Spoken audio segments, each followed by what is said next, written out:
رقصه کرد. گفتم به رقصه. خاطره یادم اومد از مرتضی حسینی، میگفت چند وقت پیش عروسی بودم، وسطای عروسی به زن و به کوبی بود، من زدم بغل دستیم، گفتم اون پسره که اون وسط میرقصه چقدر بیریخته، چقدر بد میرقصه. بغل دستیم گفت اون پسر نیست، دختر منه. میگفت انقدر خجالت کشیدم، دوست داشتم زمین دهن واکنه برم تو زمین. گفتم حالا چجوری از دلش در بیارم؟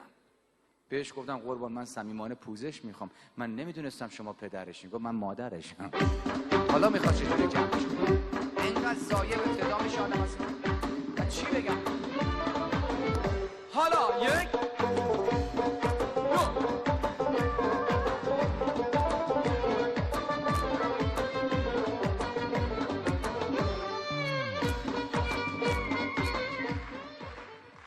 و فقط تو ایران وقتی یک مردی در زندگیش خیلی پیشرفت میکنه بهش میگن مردی که دزد. با خوب پیشرفت کرده چرا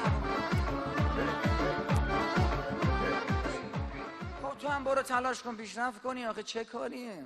و فقط در ایران وقتی کسی میمیره فرداش همه فامیل میگن ما خوابشو دیدیم. توی باغ سرسبز بود، این لباس سفید تنش بود، گفت من جام خوبه، شما فکر خودت باید داشت خوبه. آره راحت باشی. ولی چی بگم؟ آقای اکبر نژاد میگم من صابون خریدم رفتم هموم خودم کف کردم صابون کف نکرد. جنس چینی در انتسه اینجا کجا قربان؟ آرامش خودتون رو حفظ کنید. یه سوتوجی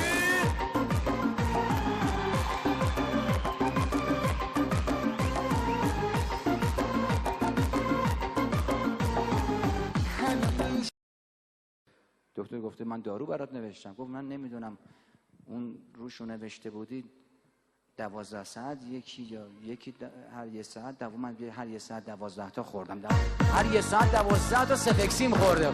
معلومه حالش بد میشه.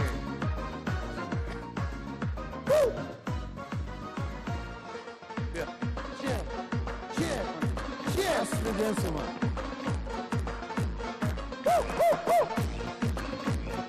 گندتون اینه؟ ببینم تو بالاخای اون در اومدی الان؟ آره؟ نخیر من آمدم میگم خانم ها آقایان، لیدیز اند جنتلمن، درست فرمودن. ایشون معلم هست. با هلیکوپتر از بالای میدان آزادی که حرکت کنید و پایین نگاه کنید یه مدرسه راهنمایی میبینید، بچه‌هاش اینجوری هم. مگه من کانگورو پرورش میدم؟ مرد حسابی آغوش تا به غیر من به روی ایشگیبان منو از این دل خوشیان آرامشم جدا نکن، منو تو گوشت بگیر، منو تو گوشت بگیر. تا بو میدی آغوش تو کثافت حسن خطرناکی هستن زشت. بوسیدن سرای من مثل ناموس هم طعم لبای مگس. به جان خودم تو این 20 سال خدمتی که معلم بوده کوچکترین شاگردی که تحویل جامعه داده ساسی مانکنه. همه دانش آموزان پزشکن. پزشک؟ بله دامپزشکن، فرق میکنه.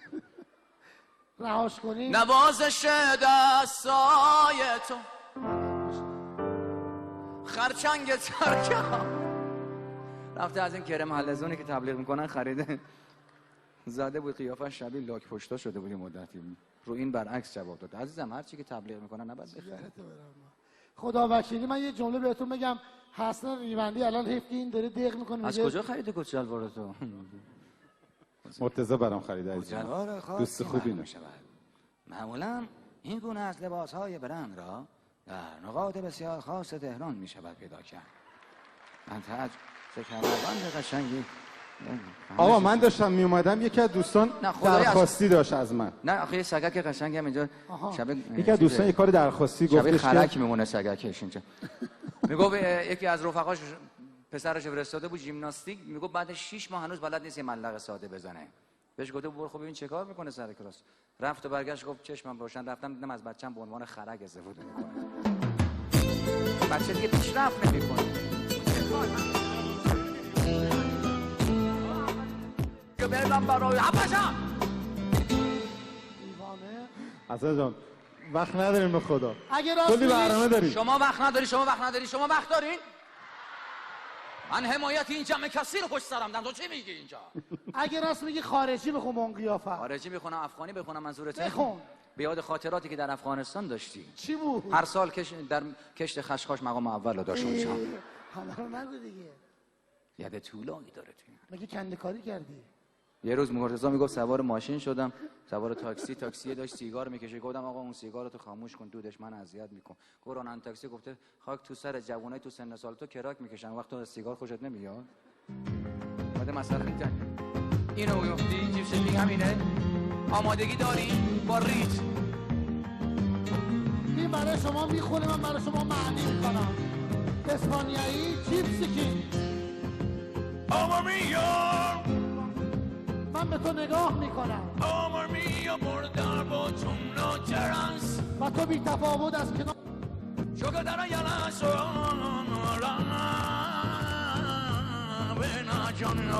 و من روزی از این درد خواهم مرد. ببین چی میگن. برو بیس نمار برین، نمار برین، نمار برین. اگه فوش نوشتی بده منم بخونم.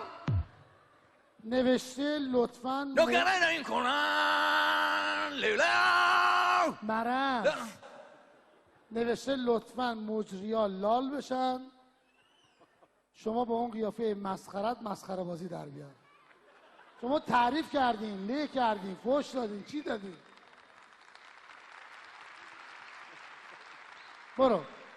این کاغذ رو دیدم یاد یه